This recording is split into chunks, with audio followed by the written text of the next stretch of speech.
social theorist Herbert Mancusi said that the housing crisis doesn't exist because the system isn't working.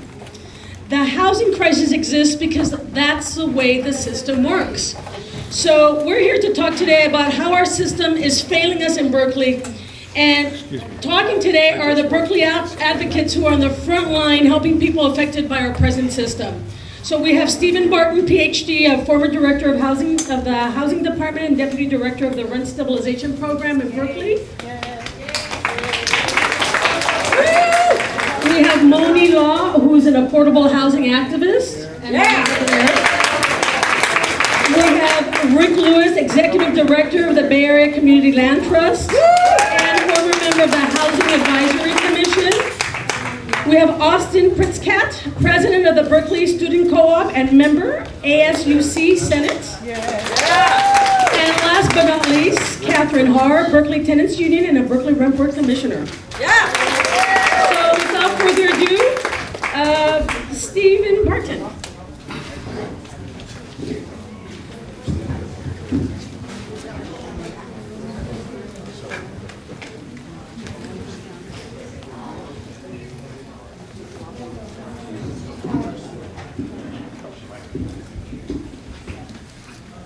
Can everyone hear me okay? Good. No, just speak. Okay. Turn it up. Can't hear you. Hold on, let it talk, let it start. Okay. So, we live in a society in which we, the people, the larger society, create enormous value that belongs to all of us and yet is constantly being taken for private profit. The housing crisis is only one facet of that larger crisis. So remember that, it's one small part. So, let me start in. So next slide. People who've grown up or lived a long time in the Bay Area tend to think that the kinds of housing prices and rents that we have in this area are normal. And they're not. The red arrow there shows the average rent in Berkeley. It appears to be going up. It's going up.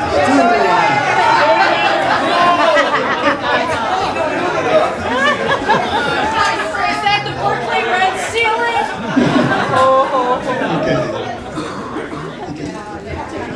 Okay. It appears to be a little bit lower than the Bay Area average, but actually Berkeley rentals are a little bit smaller than the Bay Area average, so these rents in Berkeley are actually pretty typical for the Bay Area. And as you can see, they're a whole lot lower than rents average in the United States of America. The rents are a lot lower in the most of the rest of the United States of America. Landlords in Portland and Sacramento are profitably operating rental housing for rents far lower than we're dealing with here. Next slide. This is not something that just developed recently. It's something that a lot of people have only noticed recently because of the rapid run-up of rents and displacement.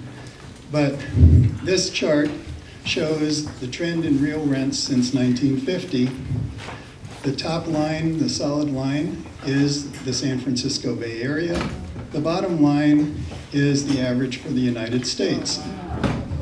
Now, as you can see, since 1980, rents in the United States have had a long-term trend upwards, and recently they've been going up quite rapidly and causing a lot of hardship.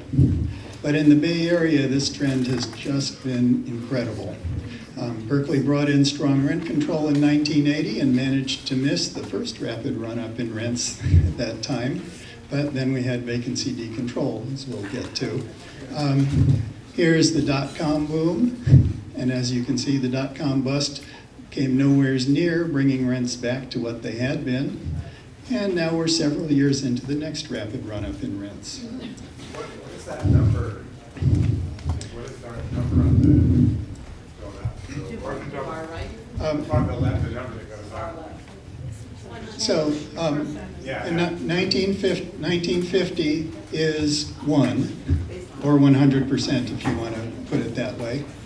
And as you can see, real rents in the Bay Area have doubled since that time.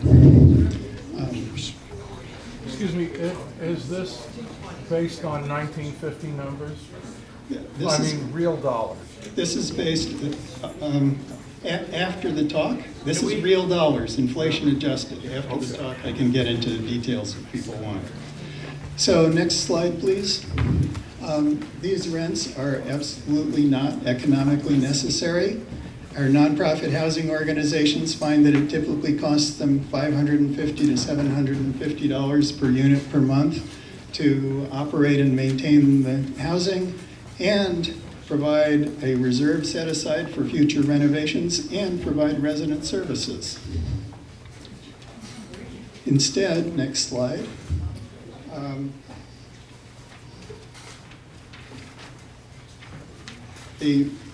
So why are these rents so high if they don't need to be? Well, we have a system that's a market-based system, and this is a very desirable place to live, which means there's high demand for it.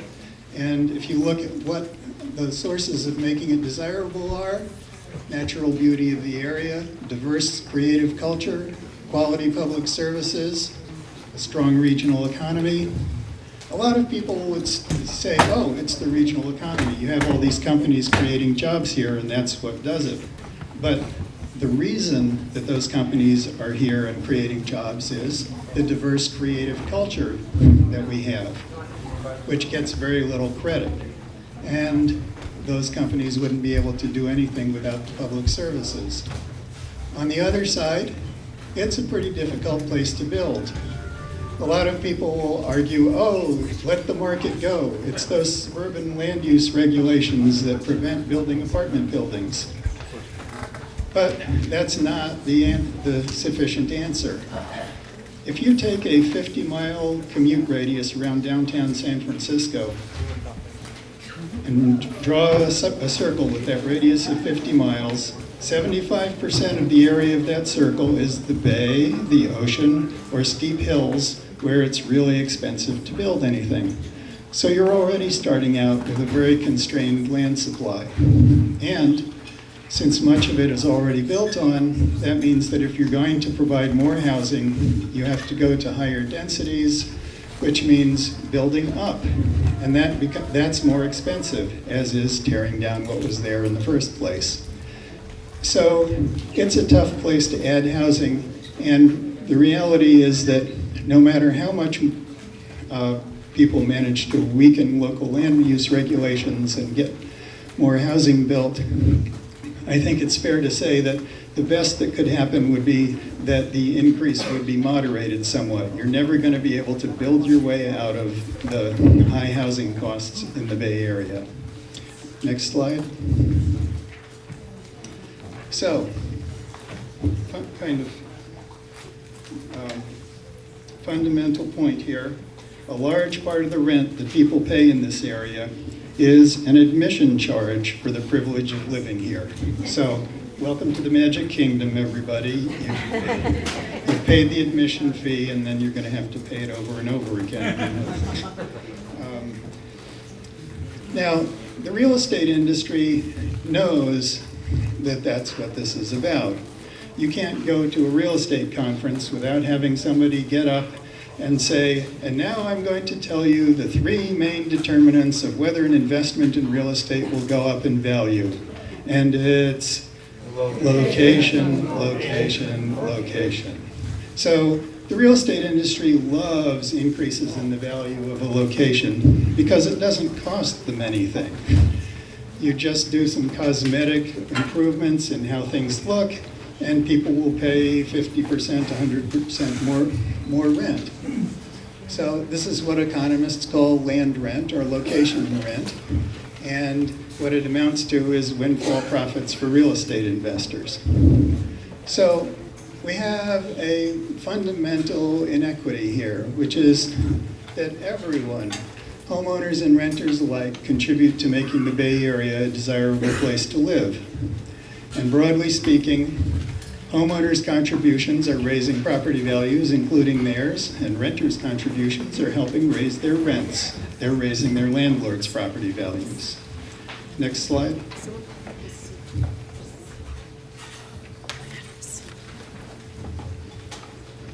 So, fundamental and basic point. The public is both morally and legally entitled to regulate or recapture the value the public has created instead of allowing real estate investors to take it all for private profit.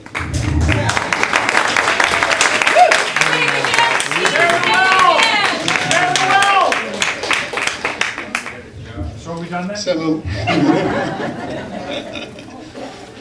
and pretty much all the progressive housing policies flow from that. We try and regulate it with rent control.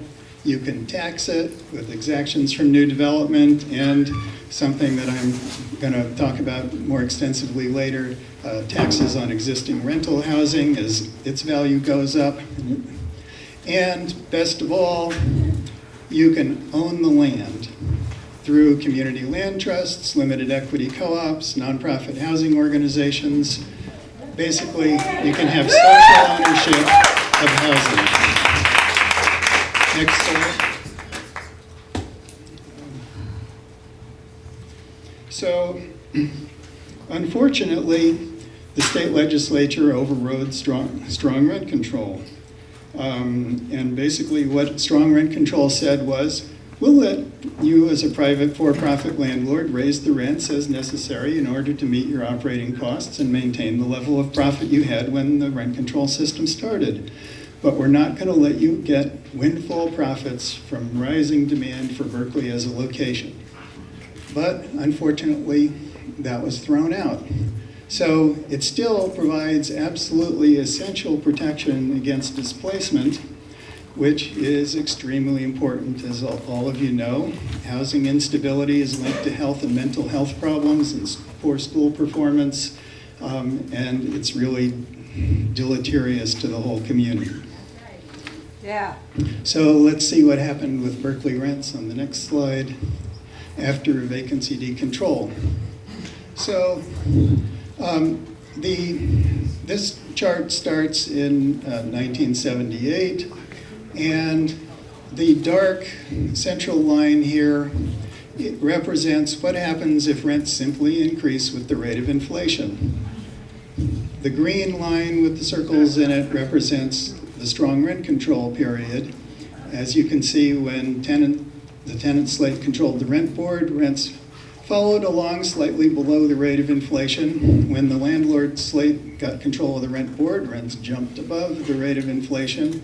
And then when the tenants got control back, started to bend back toward the rate of inflation. But vacancy decontrol kicked in. This is the period in which there was a transition and 15% increases were allowed, and then you get full vacancy decontrol and rents go zooming on up there. The dots at the very top are the market, and you can see from that rents in Berkeley would have gone even higher if you didn't have what we have today in the way of rent control. It at least lags the market by 2 or 3 years and provides people with stability. So next slide. So what we've had is an absolutely massive transfer of income from tenants to real estate investors. Absolutely massive. The annual rents have doubled since vacancy decontrol, and following the idea that rents going up with inflation would have provided the fair return and then what strong rent control would have provided, the fact is that rents today in Berkeley are $100 million a year over what would have been delivered if Berkeley had been allowed to keep its strong rent control system. Now, if somebody proposed that the Berkeley City Council establish a tax of $5,000 a year on every tenant, and then it would, and in addition to what they're paying now, which property tax, by the way, is held back to under Prop 13, so many of them have very old assessments. So let's suppose they were going to tax all the tenants $5,000 a year and give the money to the landlords with a letter that said, please spend some of it on improving the property. Well, you'd all think that was pretty outrageous. Even all the city council would probably think that was pretty outrageous, but that's actually what they did. I mean, it's not private enterprise, it's not a free market. It's that the government created laws giving landlords the power to exact the land rent, to exact the value of the location from tenants. And if tenants can't pay it, men and women with uniforms and guns will come to their door. So this is government being handed over to enforce taking of public value for private profit. And the upshot is that rental properties in Berkeley have increased in value by well over $1 billion. So we're talking about real money here in one city of 110,000 people. Next slide. Something I have to respond to fairly quickly because it always comes up when you go to council meetings and property owners show up. Someone always says, well, but I'm a small property owner and I'm hardly making any money.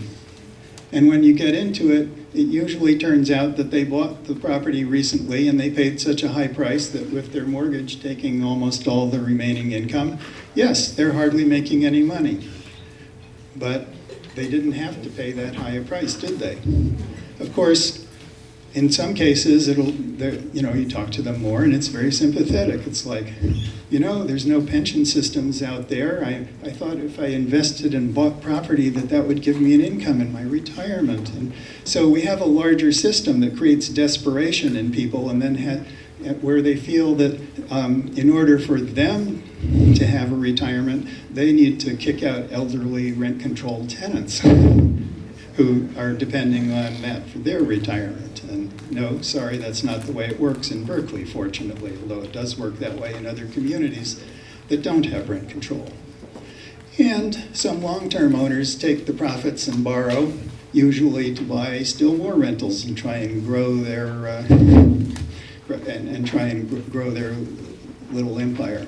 So, no matter how high the rent goes, the cycle continues, and there will always be someone saying, gosh, I'm hardly making any money. If you do this tax or whatever, I'll have a hard time maintaining the property. Next slide, please.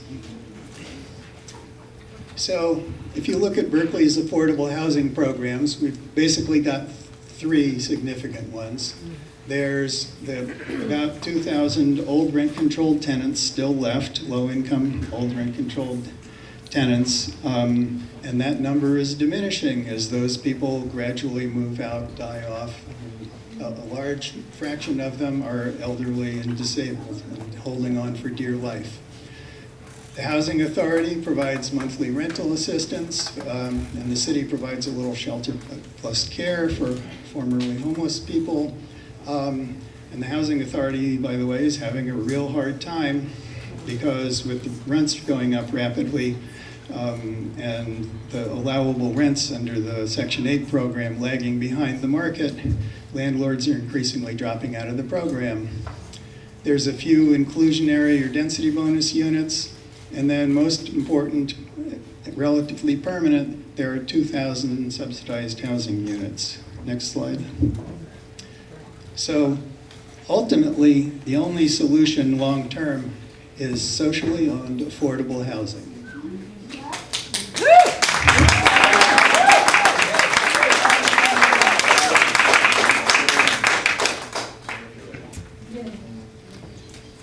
So, social housing stays permanently affordable because residents don't pay for rising land and location values, and the owners are social ownership organizations, of which you have two that are going to be speaking shortly, strengthen the overall social justice movement. That's not to say that all nonprofit housing organizations are perfect or excellent, any more than it is to say that all unions are perfect or excellent. But none of us wouldn't argue that unions are an essential part of the social justice movement, and so are social housing organizations. I want to point out that you can do social housing both through new construction and through acquisition and rehabilitation of existing buildings.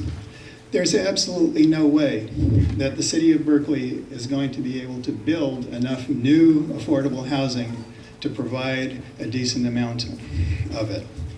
That has a role, but really the city's going to have to start coming up with and using its affordable housing money to buy existing rental properties and turn them into co-ops or permanently affordable rental properties owned by nonprofit organizations.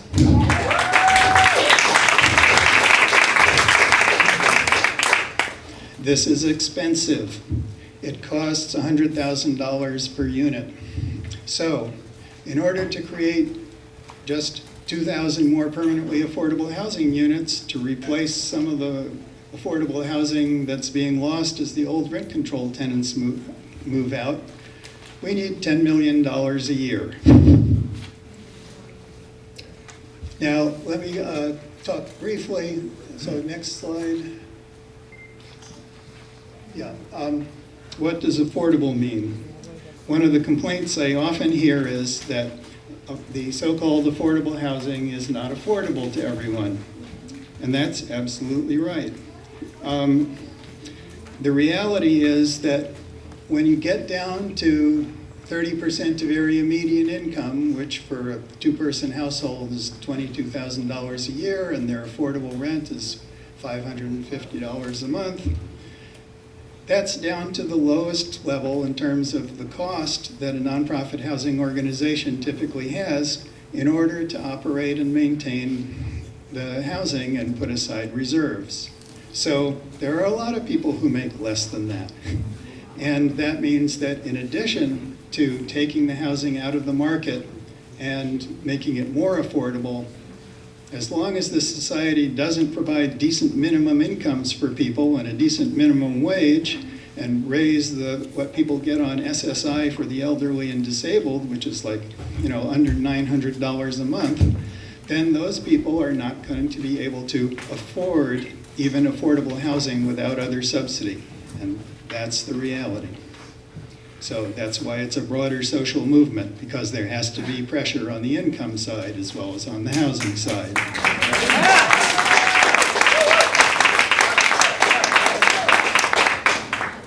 Next slide, please.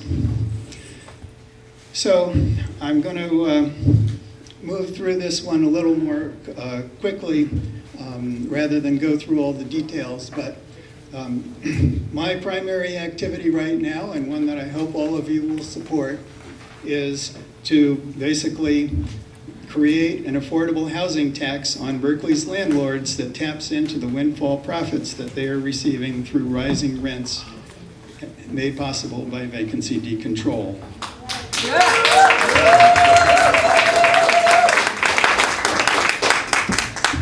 And this tax could not be passed on to tenants. Berkeley's rent control system won't allow it. And for those people that are in housing that's not controlled, the reality is they're paying market rent already. Anybody who has, lives in the new housing and hasn't had a lease may well have had multiple increases in 1 year. They're pretty careful about keeping the rents up to the maximum. So landlords may say that, oh, I'm going to raise the rent on the tenants if this tax passes, but I haven't noticed that they've been holding the rents down at all. So no, this tax would come out of the windfall profits from rising rents. And it's been proposed at 3 different levels that would bring in anywhere from $5 to $10 million annually for the city, and would cost landlords anywhere from $30 per unit per month to $60 per unit per month. It's a first step. I mean, if we were going to really go after the entire locational rent, that would be a much higher figure. But this has never been done before in the state of California, or anywhere else to the best of my knowledge. So we need a first step because this has the potential to be picked up by other communities. I'm happy to say that the co-sponsors of this measure at present are Councilmember Arreguín, who's standing there right away,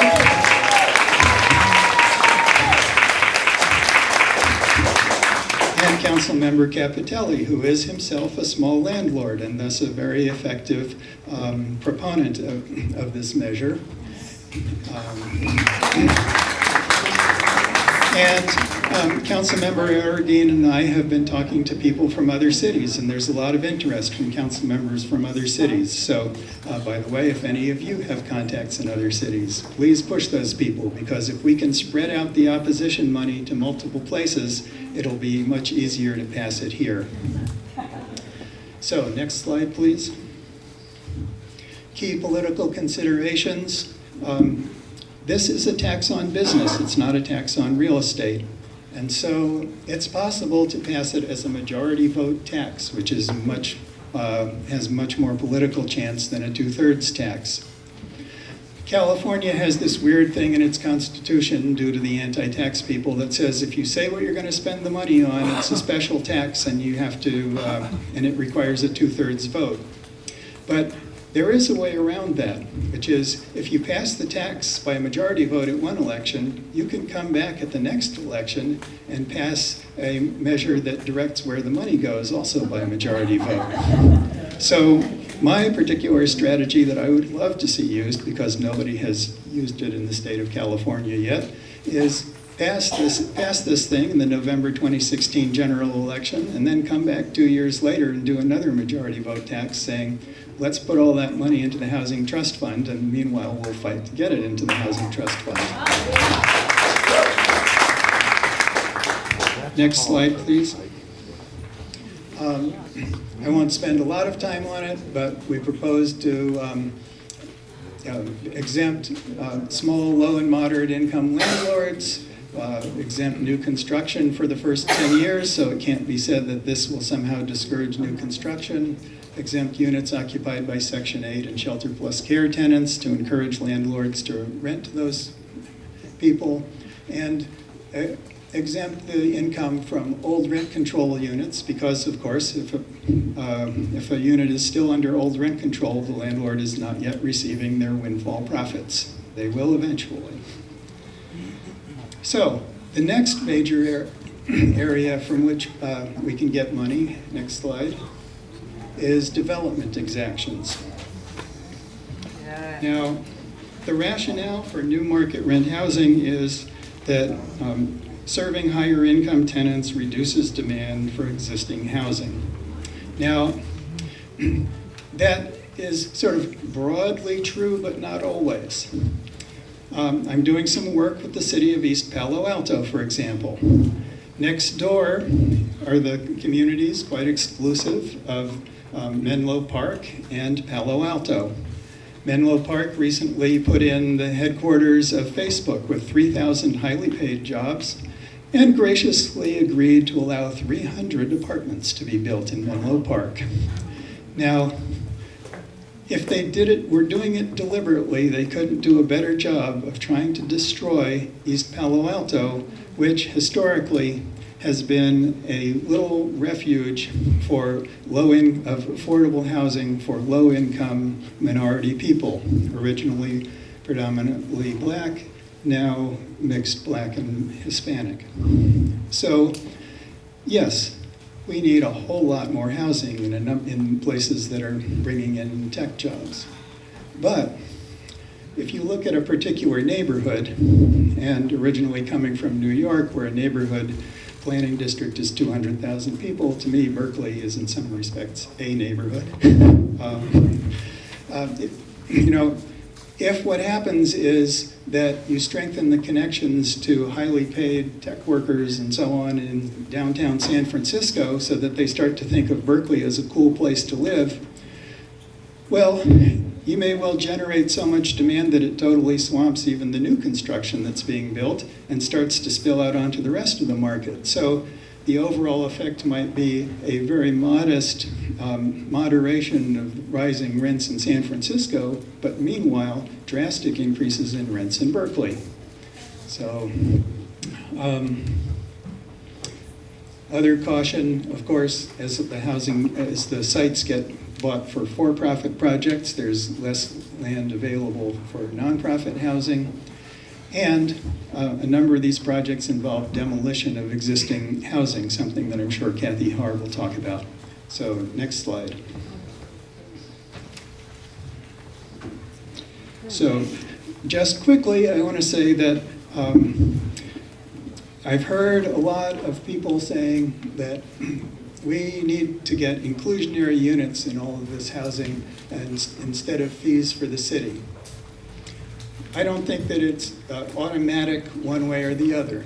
I would say that, however, that as long as we can get more units through nonprofit fees that go to nonprofit organizations to acquire existing housing or build new nonprofit housing, then it's more worthwhile to get the fees. For one thing, if you just have inclusionary units controlled by a for-profit owner, you're not doing anything to build the broader social movement, whereas fees that support construction of housing that remains under nonprofit ownership are helping strengthen the broader social movement. And so broadly speaking, I want to suggest that we can require developers to provide 20% affordable units on site, but if we can get fees enough to provide 30% affordable units off site, I think we would be well advised to do that. And finally, next slide.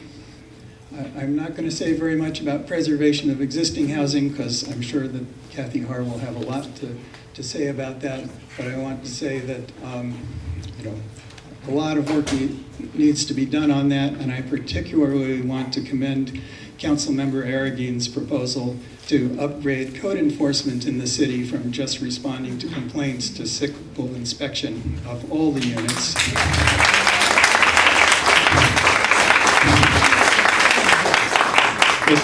With the rents that tenants are paying in Berkeley, there is absolutely no excuse for not keeping those units in top-notch condition. So, thank you. I will be available for questions, not only during the question period, but I'll also stick around afterwards. Can we get everybody out of the doorway?